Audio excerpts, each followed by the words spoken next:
నమస్తే. నేను మీ కుప్ప పద్మిని. ఇన్నాళ్ళు మీ సపోర్ట్‌ని నాకందిస్తూ, మీ ప్రేమని నాకందిస్తున్న ప్రతి ఒక్కరికి కృతజ్ఞతలు. ఇప్పుడు చూడబోతున్న ఈ వీడియో కూడా ఖచ్చితంగా మీకు ఉపయోగపడుతుంది. లైక్, షేర్ అండ్ సబ్స్క్రైబ్ చేసి మీ ఇష్టాన్ని, అలాగే మీ సపోర్ట్‌ని నాకందించండి. అలాగే ఈ వీడియో పట్ల మీ అభిప్రాయాన్ని కామెంట్ సెక్షన్‌లో కామెంట్ చేసి నాకు తెలియజేయండి. నమస్తే. నమస్కారం. రేపటి విశిష్టతని ఇప్పుడు చూద్దాం. రేపు 8వ తారీఖు ఏప్రిల్ నెల 2025వ సంవత్సరం మంగళవారం. శ్రీ విశ్వావసు నామ సంవత్సరం ఉత్తరాయణం వసంత ఋతువు రేవతి కార్తె. రేపు చైత్రమాస శుక్లపక్ష ఏకాదశి తిథి రాత్రి 9:12 వరకు, తదుపరి ద్వాదశి తిథి. ఆశ్లేష నక్షత్రం ఉదయం 7:55 వరకు, తదుపరి మఖ నక్షత్రం. శూల యోగం సాయంత్రం 6:11 వరకు, తదుపరి గండ యోగం. వాణిజ్య కరణం ఉదయం 8:32 వరకు భద్ర అంటే విష్టికరణం రాత్రి 9:12 వరకు, తదుపరి భవకరణం ఉంటాయి. సూర్యుడు మీనరాశిలో రేవతి నక్షత్రం 3వ పాదంలో సంచరిస్తున్నాడు.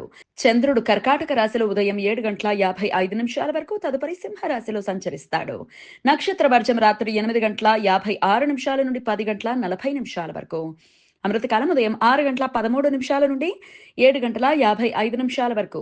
హైదరాబాద్ ప్రాంతం వారికి రేపు సూర్యోదయం ఉదయం 6:05 సూర్యాస్తమయం సాయంత్రం 6:31 చంద్రోదయం మధ్యాహ్నం 2:53 చంద్రాస్తమయం రాత్రి 3:50 అభిజిత్ ముహూర్తం పగల 11:53 నుండి మధ్యాహ్నం 12:43 వరకు. దుర్ముహూర్తం ఉదయం 8:34 నుండి 9:24 వరకు. మరలా రాత్రి 11:08 నుండి 11:55 వరకు. రాహుకాలం మధ్యాహ్నం 3:24 నుండి సాయంత్రం 4:58 వరకు. గుళిక కాలం మధ్యాహ్నం 12:18 నుండి 1:51 వరకు. యమగండం ఉదయం 9:12 నుండి 10:45 వరకు.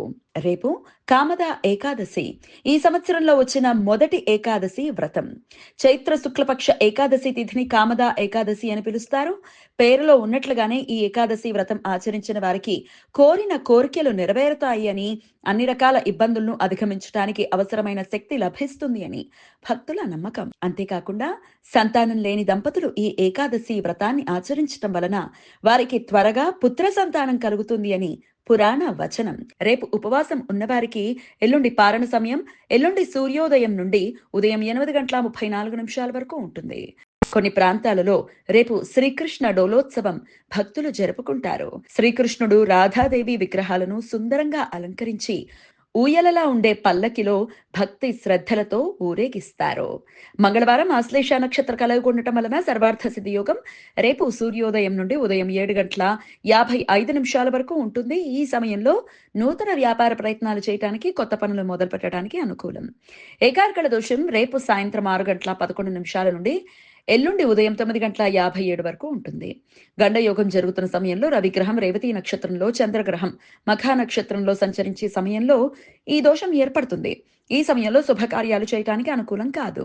ఈ సమాచారాన్ని మనకందించిన వారు మేడికొండూరు విశ్వనాథ్ ప్రసాద్ గారు. ఆయనకు కృతజ్ఞతలు తెలియజేస్తూ శ్రీకృష్ణ స్మరణతో సమస్త సన్మంగళాని భవంతు. నమస్కారం.